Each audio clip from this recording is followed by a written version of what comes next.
அன்பிற்கினியவர்களே, இனிய மாலை வணக்கம். நான் இன்றைக்கி பேச போகிறது கோட்டரத்து மம்மன் செரியன் அப்படிங்கிற KM செரியன் அப்படிங்கிற ஒரு இந்திய இதய அறுவை சிகிச்சை நிபுணரை பற்றிங்க. இவர் தான் இந்தியாவுடைய முதல் கரோனரி தமனி புறவழி அறுவை சிகிச்சையை செஞ்சவர். அதுக்கு மேலே குழந்தைகளுடைய இதய அறுவை சிகிச்சைக்கு முன்னோடியும் இவர் தான். இந்தியாவுடைய குடியரசுத் தலைவருடைய முன்னாள் கௌரவ அறுவை சிகிச்சை நிபுணரும் இவர் தான். பத்மஸ்ரீ பட்டமும் வாங்கியிருக்கிறாரு.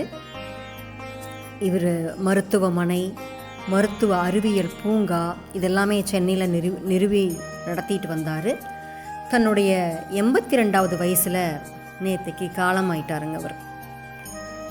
அவர் நல்லா இயல்பாக இருந்திருக்கிறார். ஓரளவுக்கு ஒரு திருமண நிகழ்ச்சிக்கு போயிட்டு வரும்போது காருக்கு ஏற வரும்போது மயங்கி கீழே விழுந்தவர் மருத்துவமனைக்கு கொண்டுட்டு போகிறதுக்குள்ளே இறந்துட்டார்.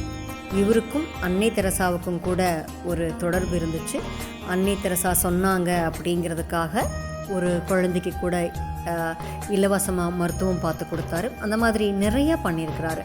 கிட்டத்தட்ட 50 ஆண்டுகளுக்கு மேலே இதய அறுவை சிகிச்சை நிபுணராக இருந்திருக்கிறாரு.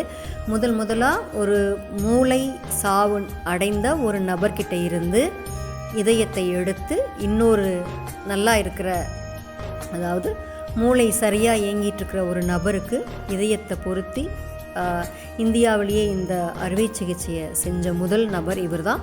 அதே மாதிரி நுரையீரல் மாற்று சிகிச்சையை செஞ்சதும் இவர் தான். இந்த மாதிரி அவரை பற்றி நான் நிறைய சொல்லிகிட்டே போகலாம்.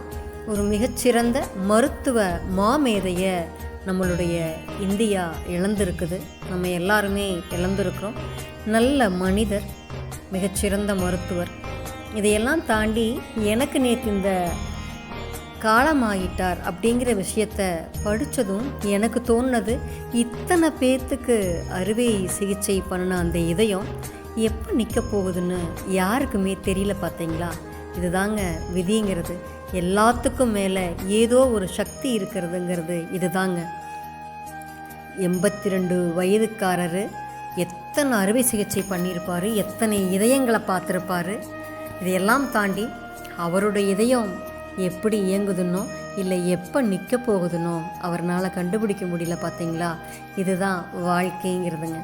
அதனால் நம்ம ஓடிட்டுருக்கிற இதயம் ஓடுற வரைக்கும் மகிழ்வாக அடுத்தவங்களுக்கு தொந்தரவு இல்லாமல் இயங்கட்டோங்க. ஏன்னா எப்போ எது நிற்கும்னு யாருனாலையும் நிர்ணயம் பண்ணி சொல்ல முடியாதுங்க. சரிங்களா? நாளை சந்திப்போம் தோழமைகளே.